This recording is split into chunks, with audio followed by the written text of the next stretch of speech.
Hello student, आज हम अगला भाग पढ़ने जा रहे हैं। Class 12 subject history lesson second. जो इसके पूर्व में जिस भाग में हम कलिंग युद्ध जो हमारा अंतिम बिंदु था उसके आगे हम पढ़ने जा रहे हैं। सम्राट अशोक के बारे में हमारा जो पहला जो टॉपिक है कलिंग युद्ध, उसके बारे में बहुत विस्तार से हम चर्चा कर चुके हैं। कलिंग युद्ध के पश्चात अशोक ने जिस नीति का प्रतिपादन किया वह शांतिवादी नीति थी। इस युद्ध के पश्चात उसने हिंसात्मक नीति का त्याग कर दिया और इसमें जिस धर्म ने बहुत महत्वपूर्ण भूमिका निभाई वह बौद्ध धर्म था। प्रश्न, कलिंग युद्ध के पश्चात सम्राट अशोक ने किस धर्म को अपनाया, किस धर्म का आलिंगन किया? तो वह था बौद्ध धर्म। बौद्ध धर्म के फलस्वरूप उसने रणबेरी के स्थान पर दम्भबेरी का उद्घोष किया। रणबेरी के स्थान पर दम्भबेरी।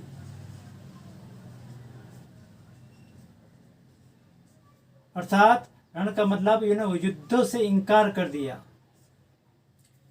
शांतिवादी नीति का पालन किया, हिंसात्मक नीति का त्याग कर अहिंसा की नीति का प्रतिपादन किया। तो कलिंग युद्ध के पश्चात अशोक की नीति में जो बहुत बड़ा परिवर्तन आता है वह है शांतिवादी नीति।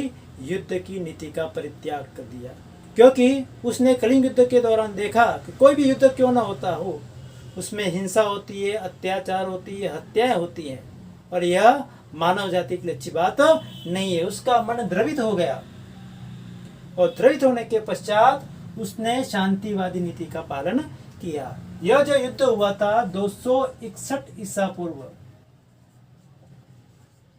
या कह सकते हैं उसके राज्याभिषेक के 8वें वर्ष कलिंग का युद्ध हुआ। तो कलिंग युद्ध के पश्चात उसकी नीति में बहुत बड़ा परिवर्तन हो जाता है। अब आगे देखेंगे दम्भ।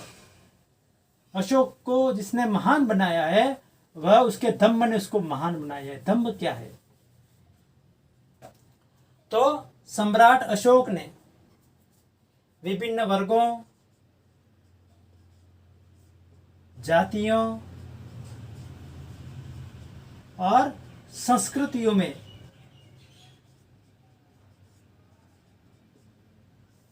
विभिन्न वर्गों, जातियों, संस्कृतियों में एकता स्थापित करने के लिए एवं प्रजा के नैतिक उत्थान के लिए, प्रजा के नैतिक उत्थान के लिए जिन आदर्शों की संहिता प्रस्तुत की या आचरण की संहिता प्रस्तुत की उसको अशोक ने अभिलेखों में दम्भ के नाम से संबोधित किया है। फिर से देख लेंगे इसको एक बार। विभिन्न वर्गों, जातियों, संस्कृतियों में एकता स्थापित करने के लिए एवं प्रजा के नैतिक उत्थान के लिए सम्राट अशोक ने जिन आदर्शों की या जिन आचरणों की संहिता प्रस्तुत की उसको उन्होंने अपने अभिलेखों में दम्भ कहा गया है। अब ये दम्भ की नीति का पालन क्यों किया? तो दम्भ की नीति का पालन उन्होंने किया एकता स्थापित करने के लिए, शांति स्थापित करने के लिए और सहिष्णुता स्थापित करने के लिए। यानी कि इस नीति में विश्व बंधुत्व की भावना छिपी हुई थी, वसुधैव कुटुंबकम की भावना छिपी हुई थी। पहला ऐसा सम्राट था जो कि विश्व में शांति स्थापित करना चाहता था। पहला ऐसा सम्राट था जो कि चाहता था कि विश्व में सहिष्णुता रहे, विश्व के सभी लोग मिलजुल कर शांति पूर्वक रहे। तो ऐसा कहने वाला जो सम्राट था वह सम्राट अशोक था। उसका जो दम्भ की जो नीति थी वह सार्वजनिक नीति थी। उनके दम्भ की जो नीति थी वह सार्वजनिक और सार्वभौमिक थी, यूनिवर्सल। और इस नीति ने सम्राट अशोक को महान बनाया।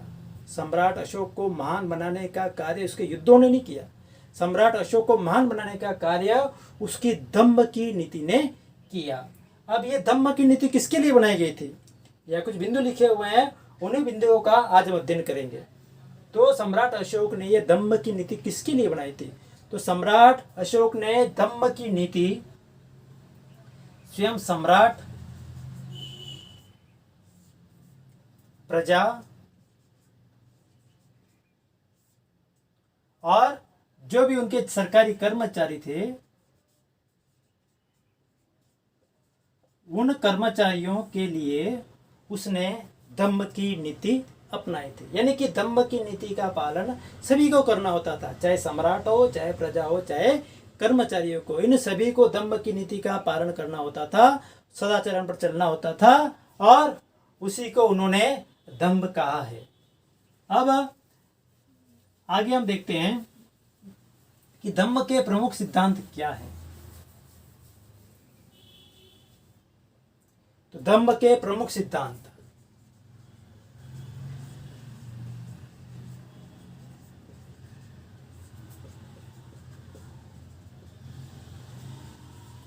तो पहला है सहिष्णुता,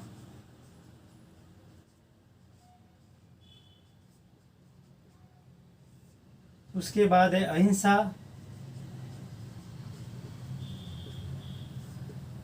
तीसरा है आडंबरहीनता,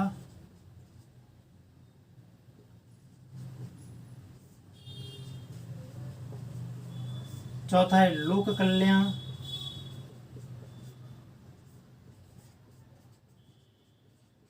और पांचवा है श्रेष्ठ आचरण।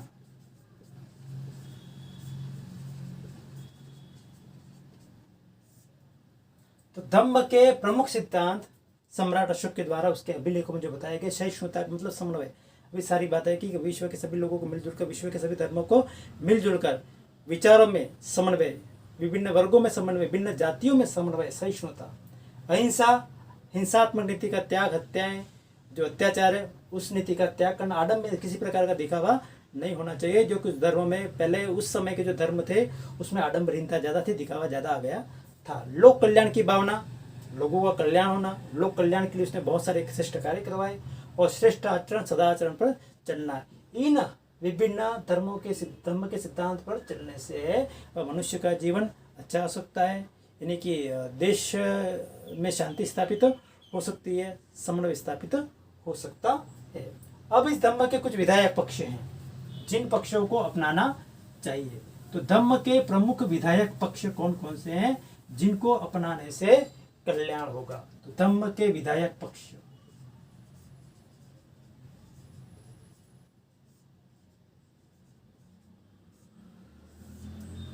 तो यहां पर प्राकृत भाषा में लिखूंगा मैं, अपा सिन्वे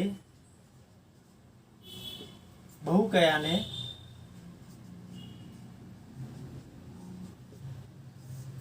दया दाने सचे सोचिए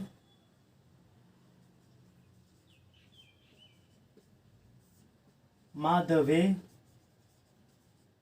साधवे। ये प्राकृत भाषा में लिखा हुआ है, इसको हम समझने का प्रयास करेंगे। अपासिने का मतलब होता है अल्प पाप, बहुत कम पाप करने चाहिए, जहां तक हो पाप नहीं करने चाहिए, परंतु भूलवश भी कोई हो जाए। हम अब जानबूझ के कोई पाप नहीं करते हैं, कोई पाप भूलवश भी हो सकता है, तो बहुत कम पाप करने चाहिए, बहुत सारा कल्याण करना चाहिए। दयालुता होनी चाहिए, हमें दान देना चाहिए। सत्यता, सत्य का पालन करना चाहिए। शुचिता, पवित्रता होनी चाहिए। मृदुता होनी चाहिए। और साधुता। ये कुछ 8 जो है विधायक पक्ष बताए गए हैं। इन 8 विधायक पक्षों का पालन करने से हम दम्भ के मार्ग पर चल सकते हैं। तो ये थे दम्भ के विधायक पक्ष। और दम्भ के निषेधात्मक पक्ष,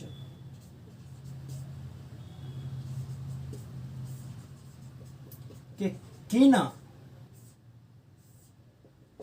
बातों का पालन हमें नहीं करना चाहिए। और निषेधात्मक पक्ष को कहा गया आसीनव, कहा आसीनव, यानी कि इन बातों का पालन करने से हमारे जीवन में हानि ही होगी, नुकसान ही होगा। तो ये है चंड, ये प्रचंडता, निठले, निष्ठुरता, क्रोध,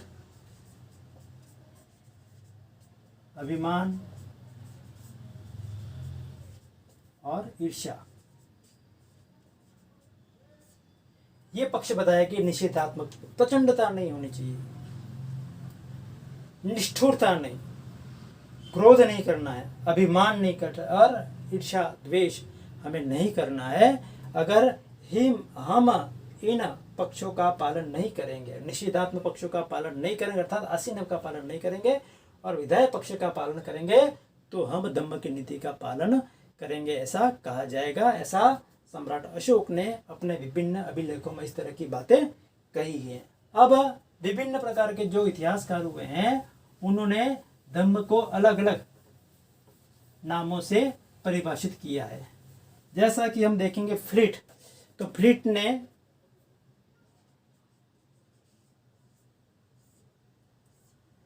विदेशी इतिहासकार हुए हैं, इसने इसको राजधर्म कहा है। अशोक का जो धम्म है वह राजधर्म था। उसके बाद R.K. मुखर्जी, राधा कुमुद मुखर्जी, जिन्होंने अशोक नाम के का इतिहास की पुस्तक लिखी है, और इन्होंने जो कहा है वह सार्वभौमिक धर्म।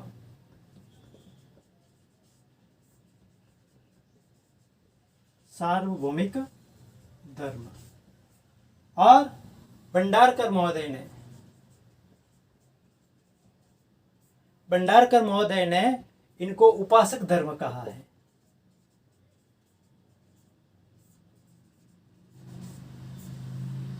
विभिन्न विद्वानों के द्वारा अशोक की धम्म नीति को किस नाम से पुकारा गया, किस नाम से बतलाया गया, तो फ्लीट ने उसको राजधर्म कहा है, R.K. मुखर्जी ने सार्वभौमिक धर्म कहा है, और भंडारकर महोदय ने इसको उपासक धर्म कहा है। बौद्ध धर्म के बारे में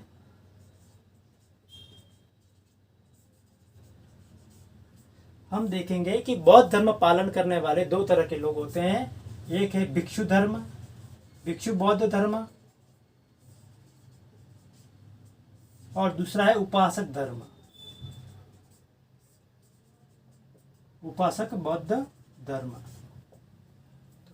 भिक्षु धर्म जो कि गृहस्थ जीवन त्याग कर जो धर्म अपनाते, बौद्ध धर्म अपनाते हैं, एकांतवास में रहते हैं, विहारों में रहते हैं और भिक्षावृत्ति के द्वारा भोजन संग्रह करते हैं, उनको भिक्षु कहा गया। और परिवार के बीच रहकर जो बौद्ध धर्म अपनाना, उसको उपासक बौद्ध धर्म कहा गया है। सम्राट अशोक ने इसी बौद्ध धर्म को अपनाया था। सम्राट अशोक ऐसा नहीं है कि अपना परिवार छोड़कर, राजमहल छोड़कर वह भिक्षु बन गया था, ऐसा नहीं है। उन्होंने राज सिंहासन पर रहते हुए, परिवार के बीच रहते हुए उपासक बौद्ध धर्म को अपनाया था। और ऐसा कहने वाला कौन है? भंडारकर महोदय। अब सम्राट अशोक के समय तृतीय बौद्ध संगीति का आयोजन होता है, बहुत महत्वपूर्ण।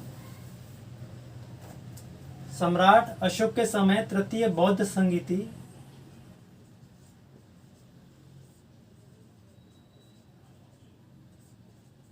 संगीति का आयोजन होता है,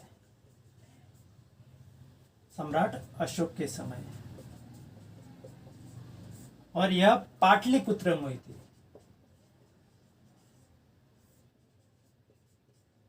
और इसकी अध्यक्षता करने वाले थे मोगलीपुत्र तिस्स।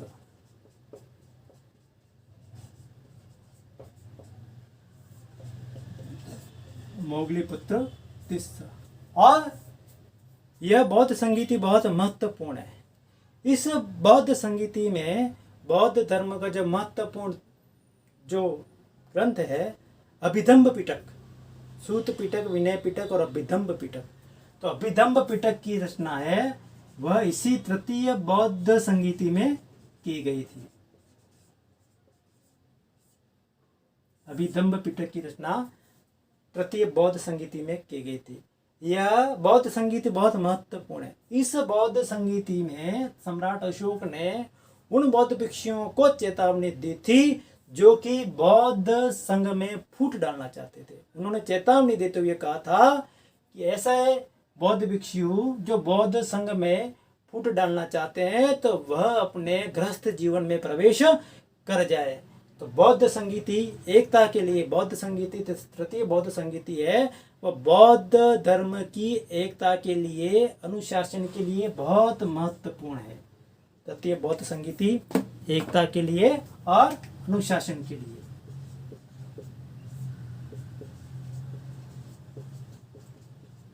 जो बौद्ध संघ में फूट डालना चाहते थे, सम्राट अशोक ने उनको कड़ी चेतावनी दी थी। अब तो ये बौद्ध धर्म से संबंधित और धम्म से संबंधित कुछ महत्वपूर्ण बातें। अब अंतिम जो सम्राट रहता है, मौर्य वंश के जो सम्राट,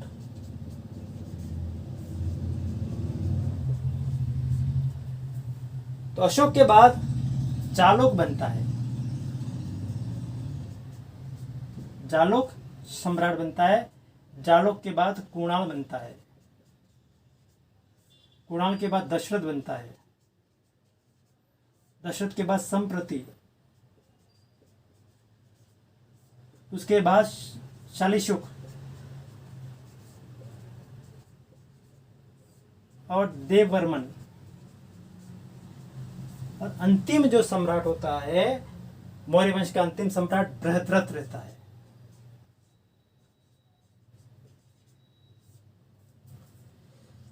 मौर्य वंश का अंतिम सम्राट कौन? बृहद्रथ। तो बृहद्रथ की 184 ईसा पूर्व उसका जो सेनापति रहता है, जिसका नाम रहता है पुष्यमित्र शुंग,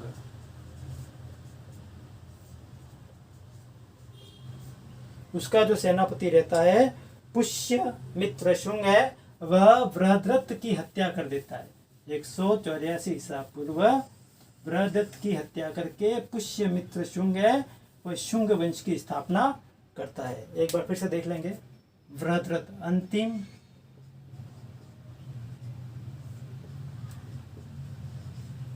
मौर्य सम्राट का नाम था बृहद्रथ, और इसका जो सेनापति रहता है जिसका नाम रहता है पुष्यमित्र शुंग।